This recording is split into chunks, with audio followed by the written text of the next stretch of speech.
Hi, everybody. Hello, hello, hello. Good morning.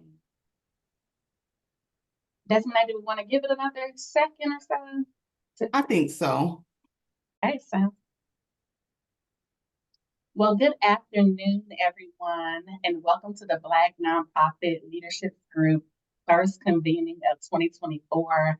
Before we get started, would everyone go ahead and drop your name, organization, and city in the chat so we will know who's joining us. I am Trinice Carter. I am a program officer at Central Carolina Community Foundation located in Columbia, South Carolina. And I'm also the chair of the Together SC's Black Nonprofit Leaders Group. The Black Nonprofit Leaders Group is designed to create a space for Black members of Together SC to increase their impact in the nonprofit and philanthropic sectors while being affirmed, supported, and encouraged. We do this by offering culturally humble opportunities, convenings, and workshops. I'm excited to learn alongside you during today's session, and I also look forward to continuing to connect with everyone throughout the year. So now I will pass it to Desmond. Hello, hello, everyone. I am Desmond White. Thank you so much, Shanice. I'm just here in front of you to give you some updates about all the happenings with Together SC. Hopefully you all have been getting our information, but if not, we do have our annual Together SC conference coming up at the end of February. It's going to be February 21st through the 23rd. The conference is going to be down in North Charleston. We do have a very full lineup of happenings with the conference. So please check out our website. It's going to be togethersc.summit.org, and you can find all of the speakers, session information.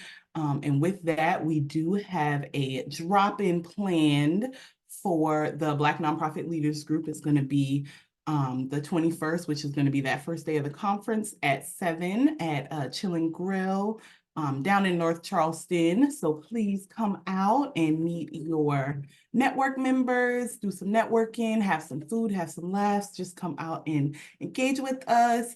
And also, we do encourage you all to get onto the listserv.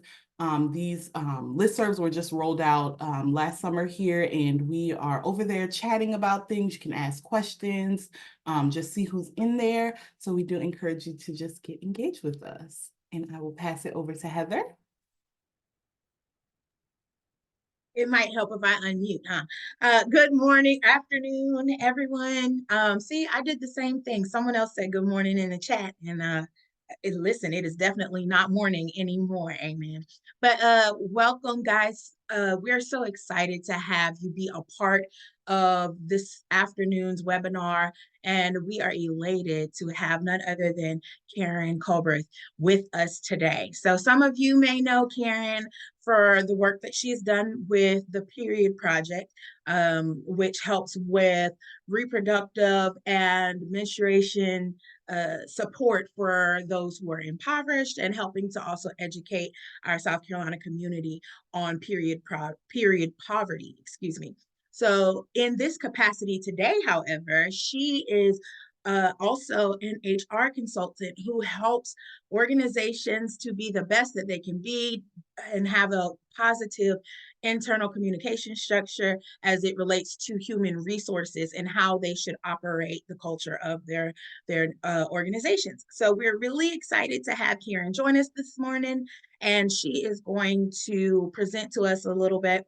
Then we're going to have a Q&A session. So as we are going along and as Karen is giving us all of the gems and dropping all this great knowledge, please use the chat or the Q&A feature, excuse me, as you come up with questions that you would like for her to answer.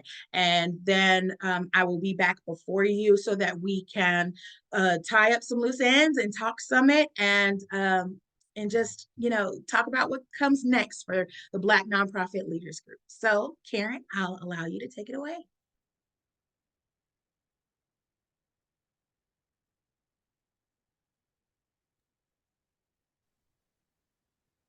Good afternoon. Can everyone see my screen?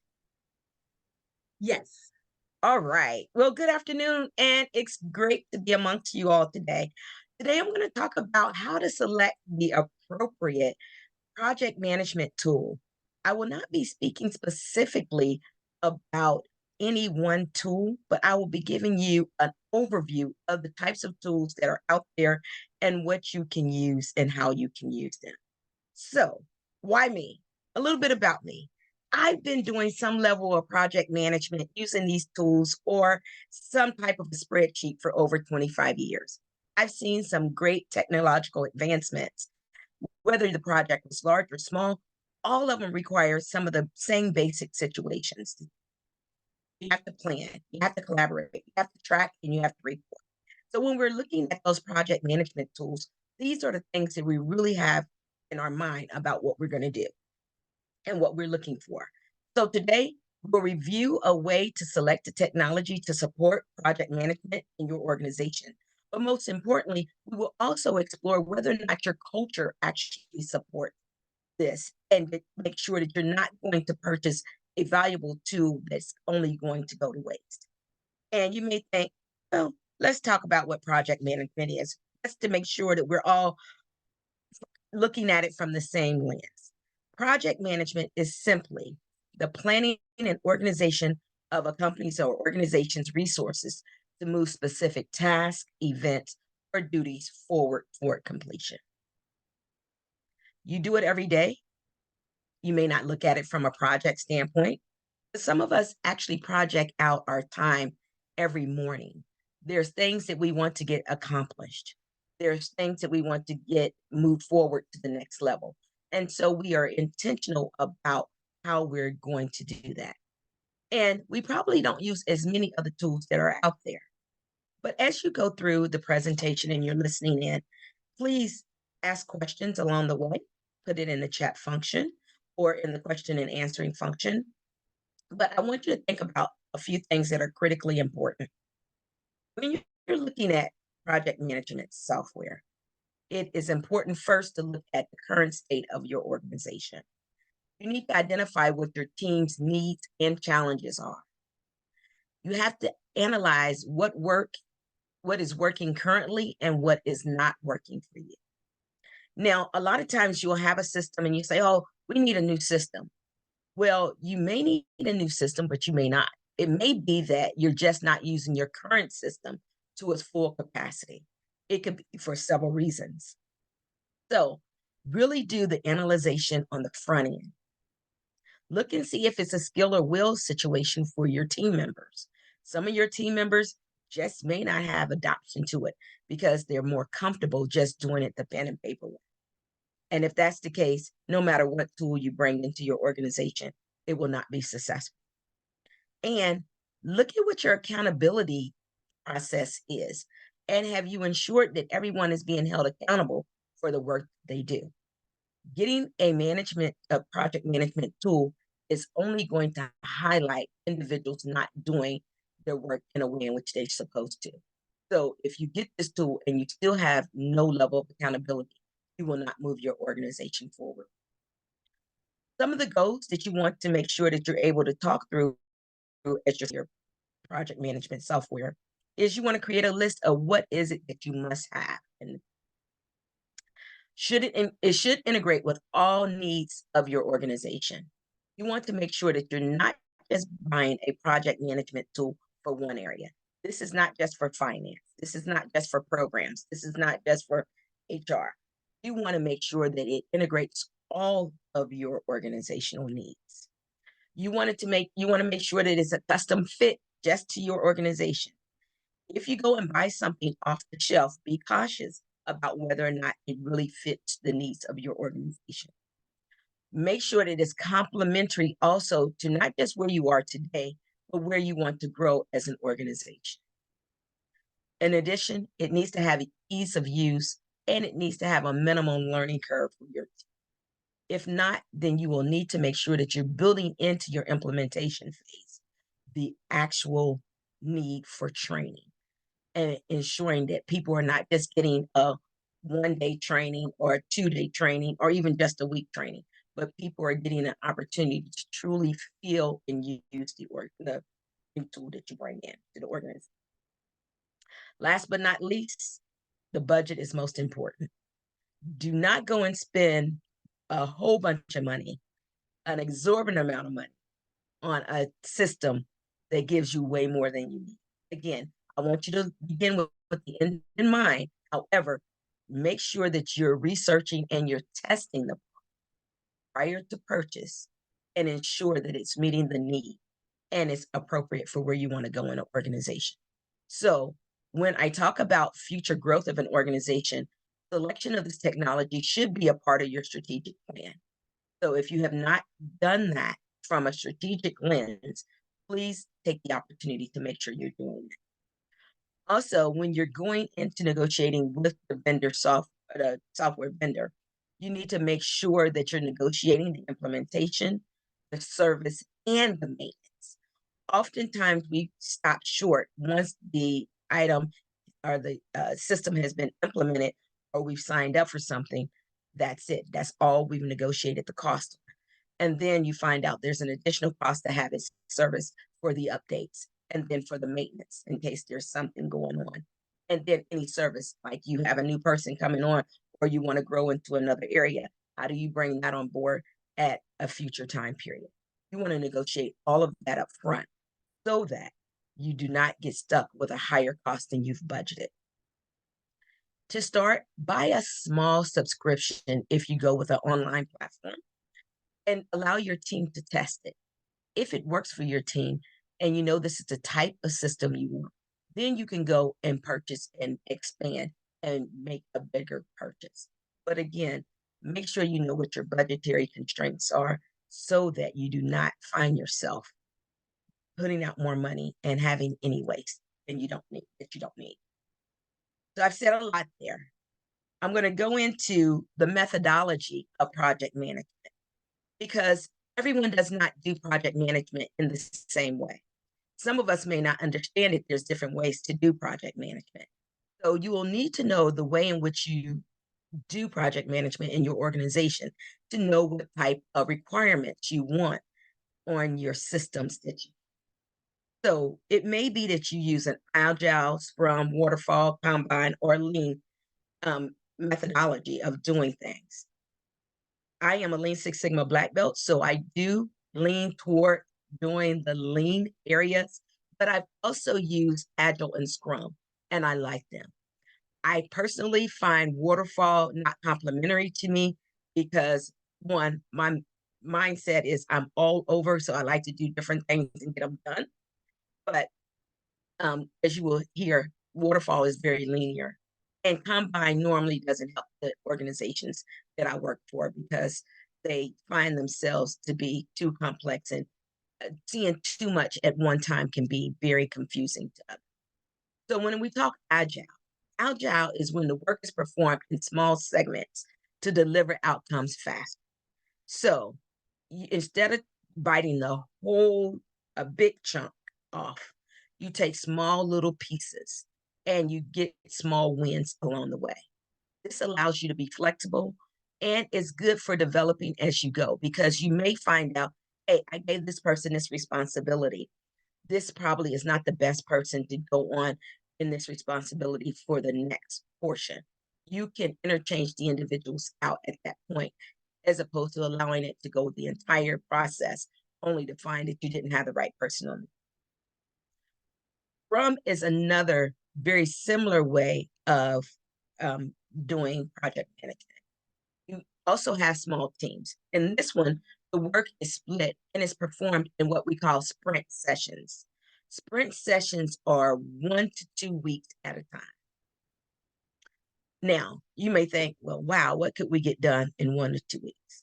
When you have people focused on project outcomes and they have deliverables, you'll be amazed at how you project forward. I do like the Scrum way of doing things because it does allow you to see a lot of progress. It really keeps the team engaged and no one can really hide of not doing their job because every 2 weeks you're going to have to report and show what you've been doing. I like it for more than just the project management aspect. I like it for the HR and the leadership and the growth aspect as well. Each sprint is reviewed and changes are able to be made before the next sprint. It is an efficient way, but your team must be one that is already committed to working in an efficient manner. If this is not how you operate, you may have to do some change management on the front side in order to make it successful. Waterfall is what you do traditionally. You do one segment, you do the requirements, then you do the design, then you do the implementation, then you do the test, then you maintain. That is a very consistent way, and it's good for organizations that are highly regulated. You're an industry that is highly regulated. However, it's not necessarily the best when you really want to show that you're able to get something. So the difference between a scrum and a waterfall is that a waterfall, you can only have one thing going at a time. In scrum, I might have you researching what technology is out there, while at the same time, I'm getting some requirements about what we're going to put in that technology once. So it's a better way of working if you have the capacity to multitask. The Combine, it is a visual way of looking at project management. You may have heard of Combine boards, and that's a visual display of every piece of your project and everything that is happening at that time. So it is very confusing and complex for those who may not have been a part of a certain. It takes a lot of explanation if you're not intricately involved. And so a lot of companies, you may walk into a room and you see a whole bunch of stuff spread out either on the walls or in just one wall of a room, and you wonder what it is. It takes you from start to finish of where they are on the project. And then lean, my favorite. It maximizes the customer value while minimizing waste.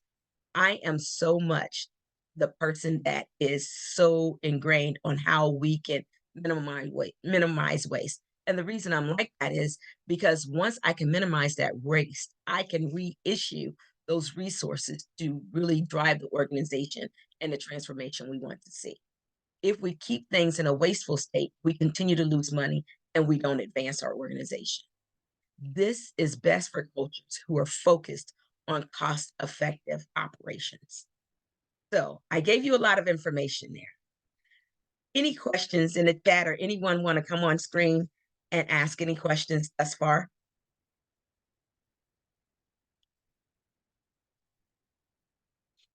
If so, just have at it because I can't see you. I have a question. So with smaller nonprofits, typically, of course, I think naturally we try to do things as lean as possible, but when it comes to actually meeting performance indicators and things needed for grants, would you say like a Scrum style would be better? I would say Scrum style is best for smaller nonprofits because it gives you one opportunity to see where your resources are going. It will also help you to identify if you're not properly financed for that particular project. You will know earlier than later. And you will also effectively use the resources. Most small nonprofits just does not have a lot of human capital. And as a result of that, people are doing 2 and 3 jobs at a time. So you can have that person focused in one area and you know that is their person's area.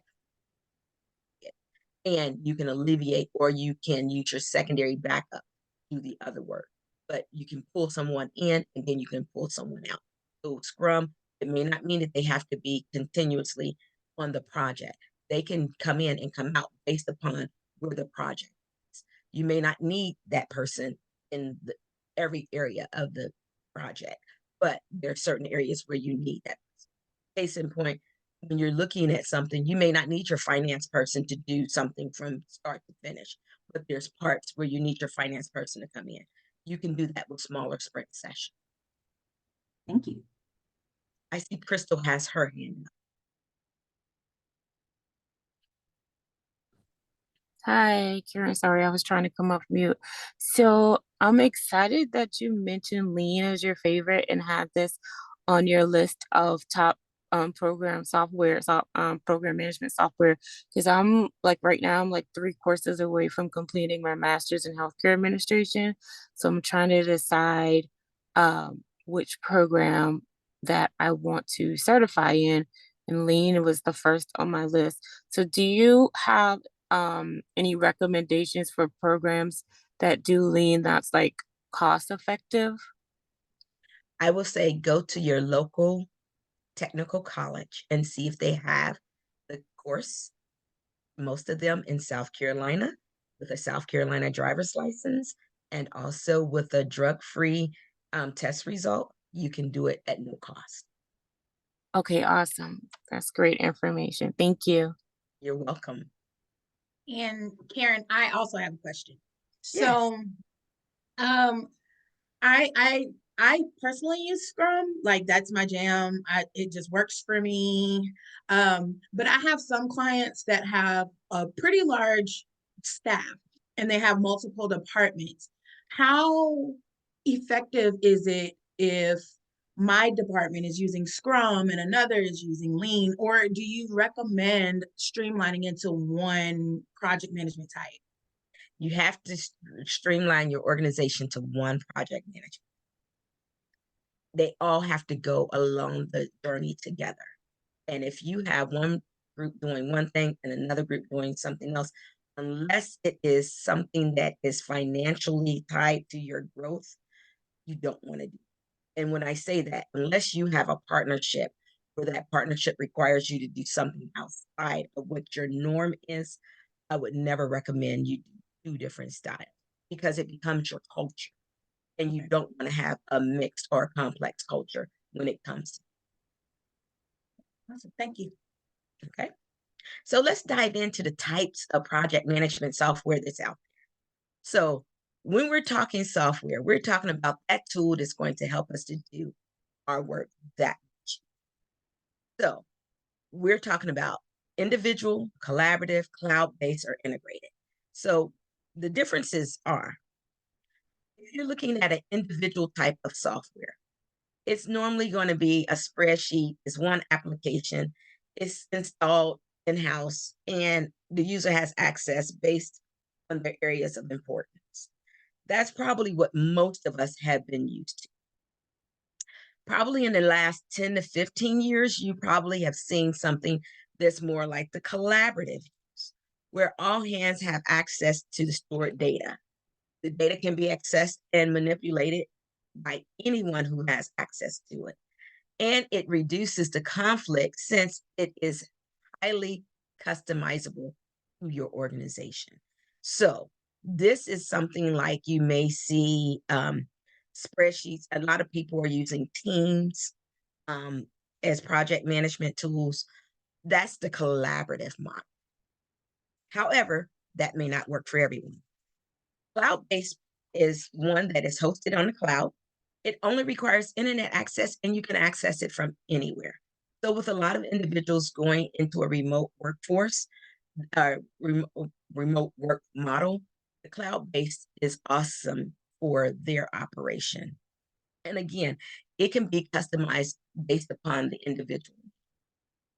Something that if you are more in a highly classified area of work, something where if you're doing any type of government, something with very critical information, it's maybe more integrated where you're housing data that you want to get, have the ability to pull out.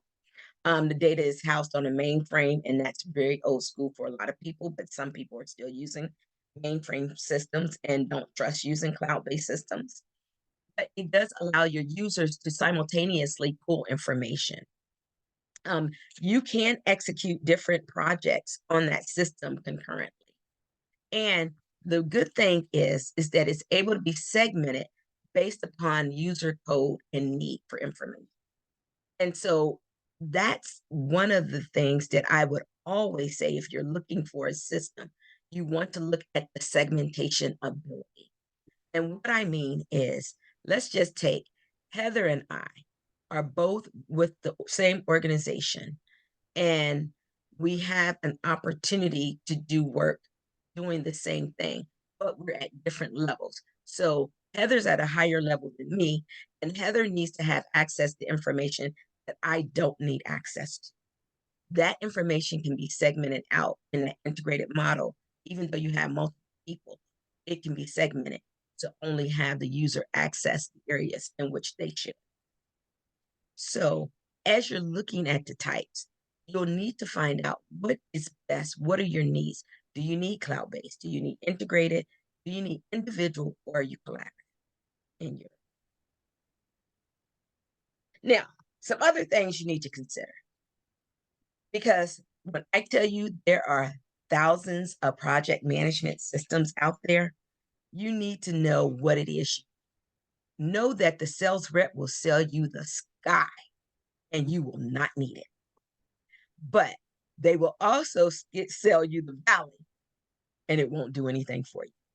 So some of the more common things I would think you would want to look at, not all of these, but one of the common is you need document and file storage tape. Okay? And you need to know what that storage capacity is when you're first leveraging that contract. Is there a built-in time tracker? Who wants project management without some way to track the time? You want that. You want an opportunity to have pre-built automation and customized rules and reports. There's going to be some things that are off the shelf, but you need things that are specific to your organization where they can be customized. You want guest permissions. Now, I would say guest user permissions if you work with consultants, if you're tying in with another organization, you want them to be able to have permissions to look at and support you in different things. Now, remember, if you're going to have guest support, you also may need segmentation, because your guest support does not necessarily need access to everything. Case in point, they may need all of the names of your employees. They don't need any demographic information of it. So you can, what we call slice off, segment out that information. You need task and subtask management.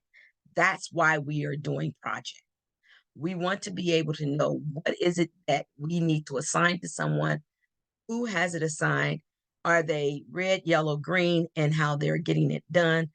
If it's something that is not just what we call the main area of assignment, but needs a subtask, who's going to help with that subtask? How can you assign that to that person? You need the ability to share your calendars, emails, and files, because it gives you the opportunity. If one person's not there, someone else can step in.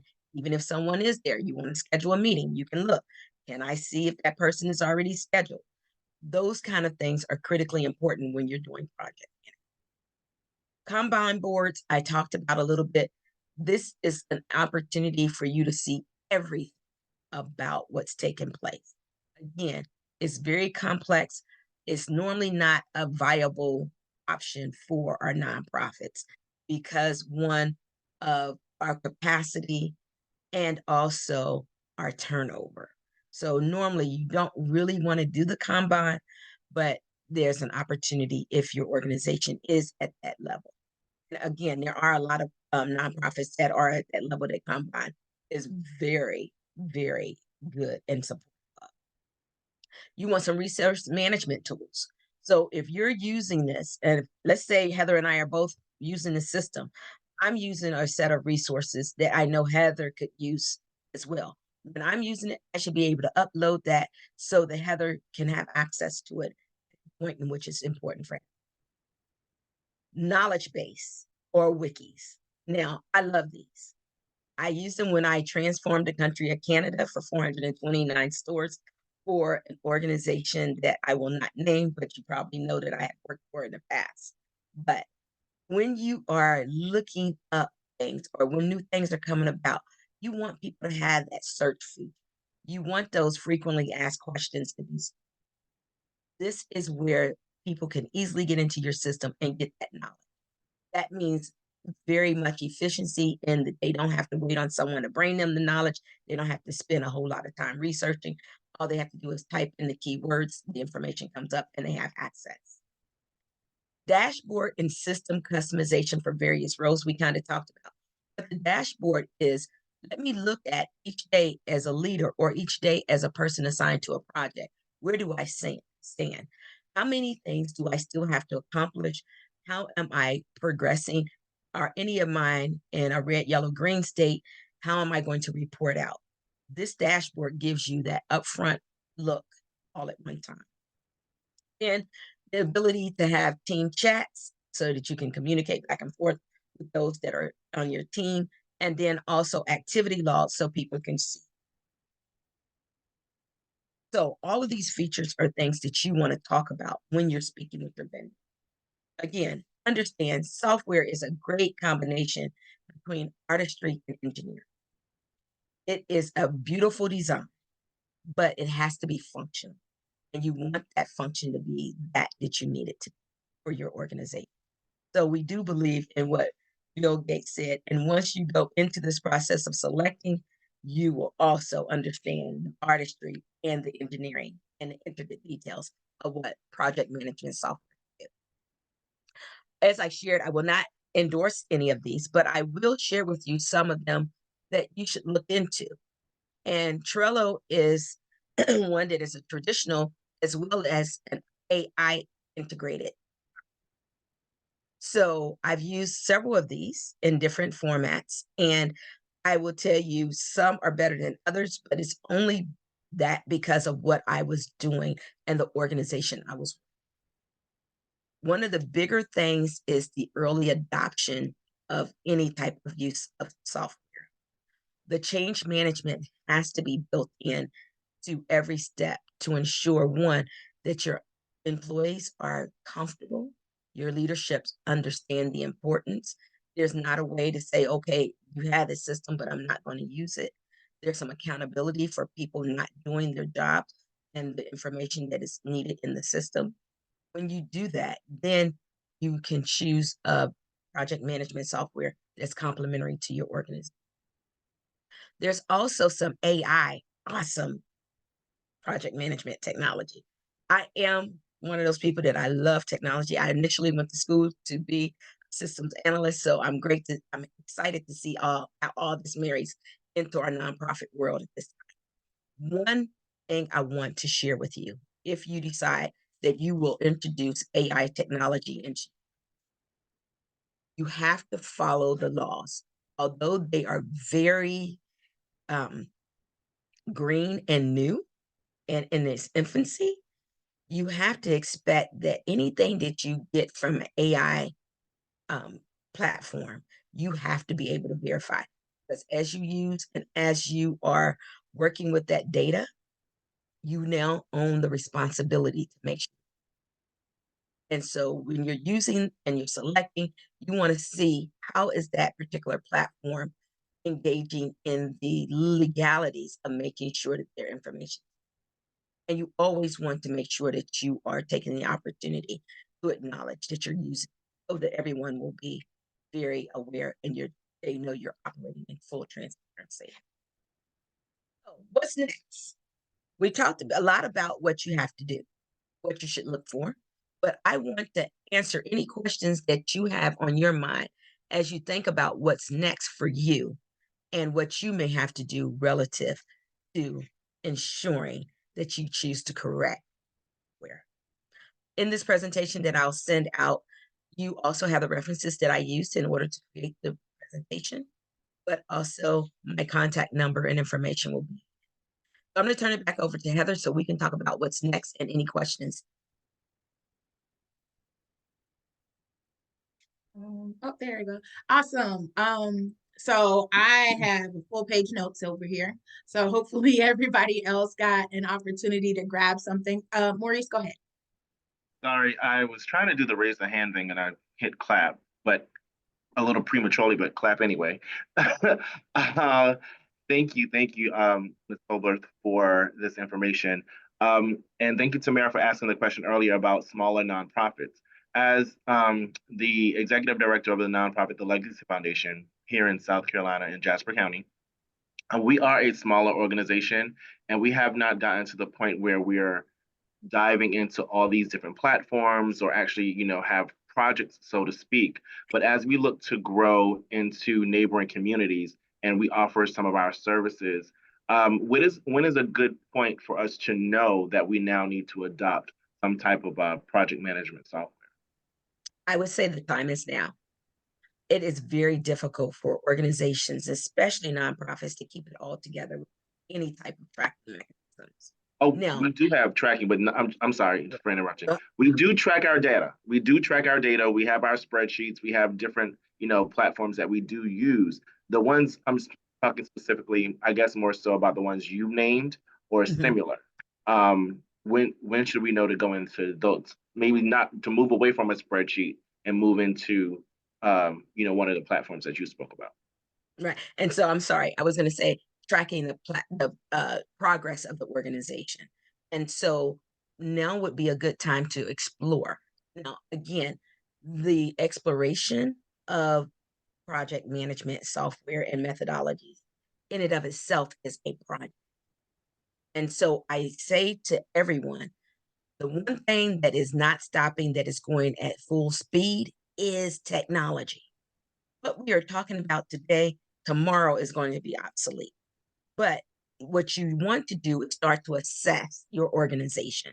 And that's the number one first step, to look at, okay, is there a way that if we bring in technology, it helps our organization?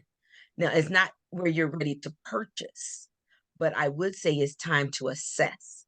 And it's specifically if you're working with outside entities and you're going external in partnerships, they may have it, it may be something required. And also your funders from a nonprofit standpoint. It helps so much when it's time to pull together the information that's needed for funding. And it just, how many times it's time to do a grant and everybody's up late waiting till the day before because we had so much time, that was so much information that needed to be pulled. This group needed to give us this group needed to give us that. Having that all in one location that works for you will help to gain efficiency in your. So now, Maurice, I would recommend just at least get started to look at, assess how it can help, what you need, and then you can decide when it's appropriate to purchase. And then Okay, what type of, thank I'm you. sorry. I think it's Korean. I see a hand raised. Yes, and hello, and thank you for addressing this topic. I'm the president of the South Carolina Center for Fathers and Families, and I put my question in the chat, but the question is in regard to EOS. Are you familiar with it? And do you have any thoughts on implementation? It's more of a structure than a software, or a process than a software, but it definitely can help with efficiencies, and just wanted your thoughts on it. Yes, and with EOS, I will say, it's going to help you to remain, I would say, sustain. It's going to help you sustain whatever you implement. I do believe that with EOS, it is a good model, but it's also one that's evolutionary and it's going to be forever changing. So if you're in that area and that's how you are operating with that lens, just keep up on it. What I'm concerned about EOS is that people aren't doing the research and not remaining current on how to implement and move forward. Thank you. I think I see Tremise. Yeah. Thank you, Karen, for this valuable information.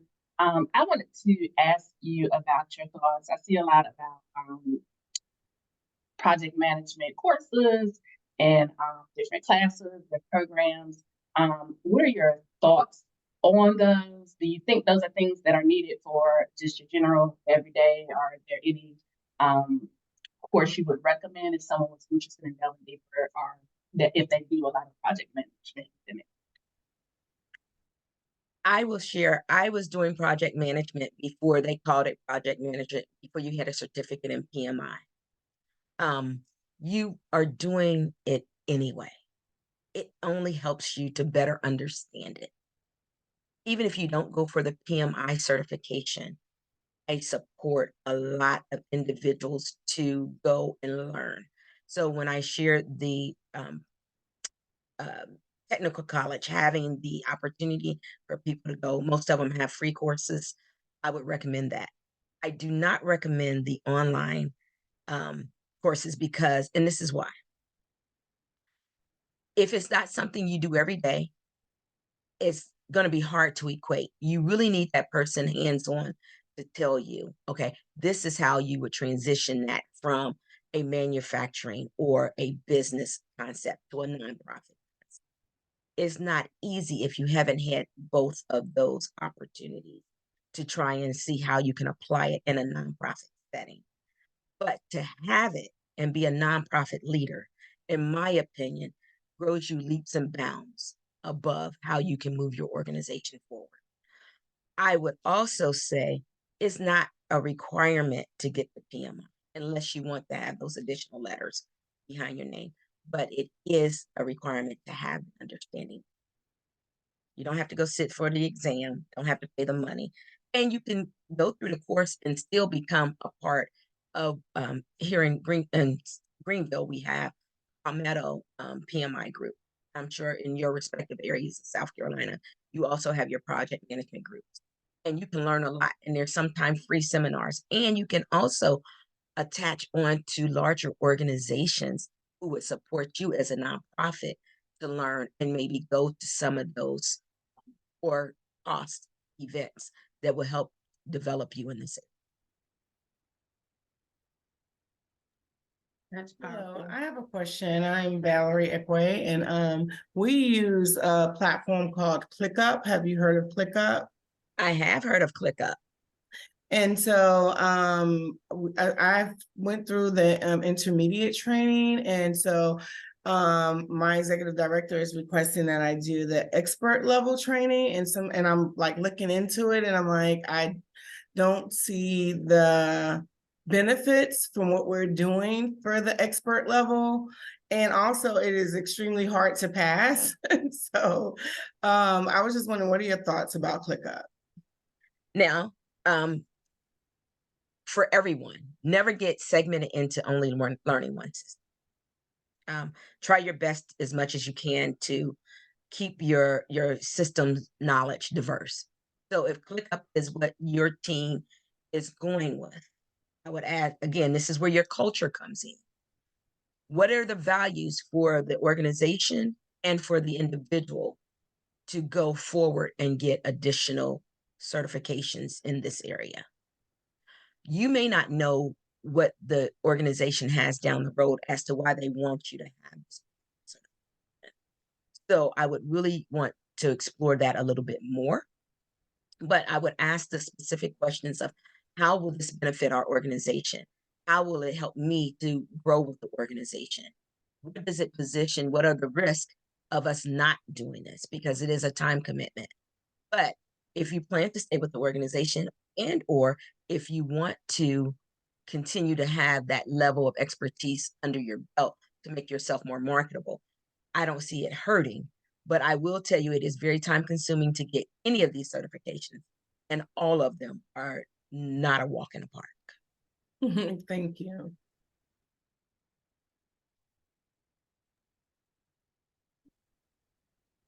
What other questions do you have for Karen today? This has been like, I am really going through and evaluating both my infrastructure as a solopreneur and the infrastructure of the clients who I deal with on a day-to-day basis. Sometimes we get so siloed in our individual work, and even from an operations standpoint, I do more fundraising and communications project management than anything. And so finding out what works is super important, and everybody's not the same and everybody doesn't have a favorite. And this has really helped me to broaden my scope of project management. So I appreciate this. Anybody else? I saw that Kareem asked about TQM. Total quality management. Yes. And see, with lean, you get a portion of that. So TQM is very important in anything you do, and specifically for your grants. When I joined my organization, they thought I was crazy because I'm like, oh, hold on. It's one thing for you to say, I've achieved X. It's another thing to do it with excellence.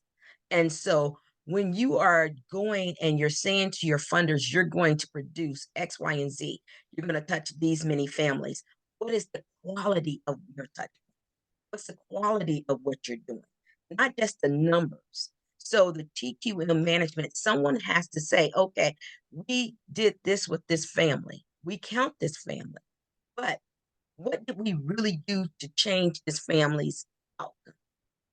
And that's where you set yourselves apart in this work. So I am all for TQM. And I want to go back to EOS as well. EOS, again, I want to say it's a new concept, but it's one of those concepts that you really have to have 100% everyone in your organization on board. And so it's a lot of it is change management. You can't do any technology implementations, any projects without the change management. So if you're going to do EOS, make sure that you really have a lot of change management. And for some folks who may not understand or be familiar with change management principles and practices, could you give like just an overview of what that might look like in reference to project management? First of all, given the why, first of all, looking at your current state, where are we at? Then what is it that we're trying to achieve? What role do you need that individual to play in that achievement? And then how do you get that person's buy-in into wanting to move along that spectrum with you? Meeting each person where they are and getting them to the level of spectrum of where you need them to perform so that all together you can move forward. And that change is different for each individual, different for each department. But you need a change management professional or someone who at least has had some level of experience in management to bring that along, because communication is the key every aspect of change management. More projects fail because people fail to do the change management piece to communicate what is going on each step of the way. And when people feel that they're operating in a nebulous environment where they don't know what's going on, they will not go along. They will not trust. And that's where you build the trust for your project in the whole change management communication. And I have one last follow-up question. So one of the goals of the Black Nonprofit Leaders Group this year is to not only just have presenters who can speak to subject matter beyond DEI, REI, which is all important, but could you touch on the need for project management and if there is a relationship between that and the Black lived experience? Yes. I will tell you, I continue to be a unicorn in the spaces that I show up because there's not very many people who look like us. People are also amazed when they say they're going to have a Lean Six Sigma Black Belt presenter, and I happen to be an African-American female. When I spoke at the Global Tire Conference last year, they were extremely surprised, and so much to the point that our conversation went toward talking about the need for diversity in their industries because no one in that room looked like us. So it is very important for African Americans, Blacks, to really get an understanding of project management. It is important in just how you manage your own life. It is a way that you can do some goal setting and work toward those goals. It is a good tool for your transformation in your career. And I do my career I used to do them in 5-year segments. Now I do them in 18-month segments. But that was because of how I've learned over the years. But people say 18 months. Well, guess what? Things move so fast. And we're in a technology advanced world. What you learned a year ago, I can guarantee you it's halfway being used. And in another year, may not be. There are some foundational things that project management will help you transform as you go along. And so that's the most important reason why you want to, as an African-American in the space, leading organizations, or even if you're not the executive director, your contribution increases, your value improves when you have the concept of project management in your operations daily. Woo, Maurice, was that's that a commercial right there?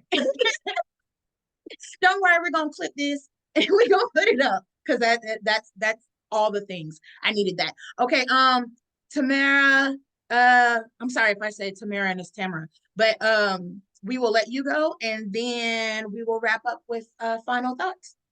All right. So thank you. Thank you. This has been great. So my final question is, what happened? So I'm currently in transition from one organization to a new organization. And so just listening to you speak, I've realized we've been operating in different management styles here at the current organization, which may be why there are conflicts on why things are not done at certain times, because clearly people operate differently. With just recommendations and moving to a new organization, do you go in and say, hey, this is how we're going to do this? Or do you try to adopt to what the organization has been doing, or we just make the best decision for the task that we have? I recommend you go in and share with people you're there to observe, to see how you can improve moving forward. And in your observation, you're documenting what you see in your current state. And then you take that back and have conversation with your leadership and say, where are we going? Where are we wanting to go? And based upon that, you can share what you see. And then you guys can really start to do the assessment process to see what you have. And when you're doing assessment, you're looking at your finances, you're looking at your systems, you're looking at your people. Because again, most organizations want to grow and develop, but some people don't have the skill set. So when you are looking, are you going to need to develop those individuals to learn about the use of technology? Or are you going to go out and hire someone who already has that knowledge? And then what is your plan there? What does the succession planning look like as you go through? Am I training the right people? Am I talking to the right people? If that person already is identified, they're not going to be with your organization in a year, that may not be where you want to focus. And so going into the organization, I would recommend your first area of concern is to listen and learn with the lens and the communication that you're here to help. And that any questions, any recommendations you will be making is based upon what you've seen, what you've heard, and what you believe can be improved. Thank you. Wow. Okay. Well, that was wonderful. And we are right on time. Karen, thank you so much for joining us this morning. This is the first webinar of the fiscal year and the first webinar of our calendar year as it relates to the Black Nonprofit Leaders Group. So we are excited that you were our first one and you have set the bar quite high. So I know we're being recorded. Anybody who's coming behind you, I need you to be prepared because Karen started us off with success for the year, for sure, Kareem. So I just wanted to mention a couple of things. Don't forget that Karen did say that she is going to provide us with a copy of this presentation after we wrap, and she also has her contact information on there. So if you are in need of her services, she is open for business and ready to take on clients. In the same segment of supporting Karen, in the Period Project and the work that she's doing over there. We have a lot of nonprofits that are Black led, Black benefiting, and who are really just out there doing the work. And we want to make sure that you guys know of these Together SC partners who have different events happening. You can support the Period Project on your own, or you could join them at the Cola Rose Shower if you're in the Columbia area on February the 3rd. And the portion of those proceeds, those drive proceeds will benefit the Period Project. So we're really excited about that. Vital Connections has the sneaker ball on February 10th. So many of us have so many great things going on. And one thing about us as a culture, we do love to support. So please make sure that you go onto the Together SC website to see what's happening with Together SC, to see what's happening with their partners, and make sure that you guys stay tuned for additional details on our drop-in / dinner for the first night of the summit. We will be at Chilling Grill, their Montague or Coliseum location. Don't worry if you're vegan or vegetarian, they've got vegan and vegetarian options, but it is a sports bar, it's Black owned, and they are huge supporters of the nonprofit community. So we will see you guys then. Please be on the lookout for all of our updates, and make sure that you are subscribed to the Black Nonprofit Leaders Group on the listserv. You may need to go into your system settings and whitelist Together SC so that you're getting the updates, because we're posting, we're having conversations, and we want you to be a part of it. So again, I am Heather Singleton, facilitator for the Black Nonprofit Leaders Group, and we thank you so much for joining us. We hope you have a beautifully blessed day, and we'll see y'all at the summit. Take care.